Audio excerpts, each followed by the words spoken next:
Welcome to the SuperAIQ show. This is episode 1. It is June 1st, 2026. Today on the SuperAIQ show, AI reduces hallucinations in medical diagnosis. AI hallucinations are being fixed. Here's how. Binghamton University researchers have developed a new method to significantly reduce AI hallucinations, particularly relevant as millions of people now use AI chatbots to help understand medical symptoms. For scientists and everyday users alike, this research directly addresses one of the biggest practical barriers to trusting AI in high-stakes decisions. AI reduces hallucinations in medical diagnosis. Now let's get into it. It's 2 a.m. and you're frantically typing out your symptoms to a chatbot. You have a strange spreading rash or a sharp pain you can't quite identify, and you need answers fast. The system replies almost instantly. It looks remarkably capable, easily identifying complex disease names and matching them to specific medications. But beneath that polished text lies a critical vulnerability, known as an AI hallucination. The model is essentially guessing, and sometimes it fabricates entire medical conditions or treatments out of thin air. In a healthcare setting, a bad guess is disastrous. The bot doesn't hesitate or show its work. It delivers these fabricated medical responses with absolute, unyielding confidence. As long as the system prioritizes generating a plausible-sounding sentence over verifying a biological fact, the speed of these models remains a life-threatening liability. Researchers at Binghamton University recognize that relying on a single language model is an architectural flaw. Their solution was to build a panel, engineering a system where multiple AIs verify each other to guarantee accuracy. They started by gathering 7 distinct open-source language models. Instead of letting them operate in isolation, the researchers designed a gauntlet where these models would be tested against one another.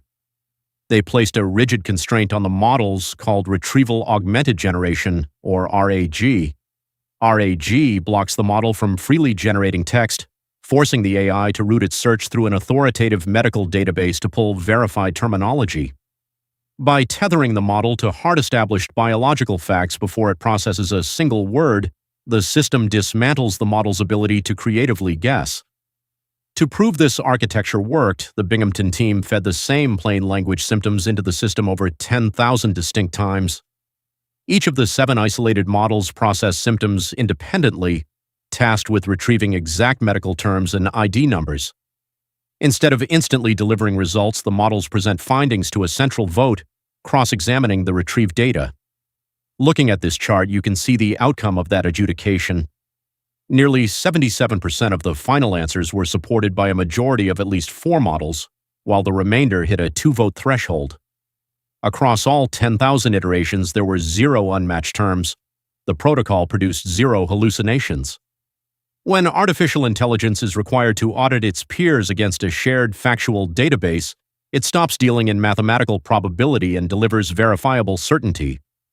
In clinical practice, doctors can deploy this multi-agent channel to scan massive amounts of clinical trial data and safely verify adverse drug reactions.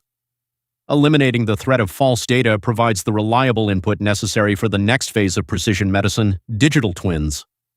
A digital twin is a dynamic virtual replica of a biological system, continuously updated using real-time patient data to perfectly mirror a physical human body. Because the voting protocol ensures an error-free data stream, researchers can construct precise predictive models for complex conditions like ER-positive breast cancer. Healthcare providers can run simulated therapies on these virtual models, analyzing reactions and optimizing patient outcomes before ever administering a physical dose. A medical simulation is only as safe as the underlying data it relies on. By guaranteeing the accuracy of that input, this protocol ensures these virtual environments save actual lives. The vulnerability to fabricated data extends far beyond hospitals. Any industry reliant on generative AI faces the same systemic risks. In the legal field, this multimodal consensus acts as an automated lie detector. It can instantly scan briefs, identifying and flagging fabricated case citations before they enter a courtroom. It applies just as easily to academia and historical research, automatically quarantining fake research references and dating errors before publication. The architecture is highly scalable. You can continually reinforce the system's accuracy simply by drawing a new set of 7 test models from a pool of hundreds of open-source options. Requiring AI models to verify their results through democratic consensus creates a practical mechanism for protecting the integrity of human information against machine-generated fabrication. Well, that's all the time we have today. If you enjoyed today's show, please like, comment, and subscribe. If you would like to read the full article, please see the link to it in the comments. Thank you for watching. See you next time for our daily episodes of the SuperAIQ Show.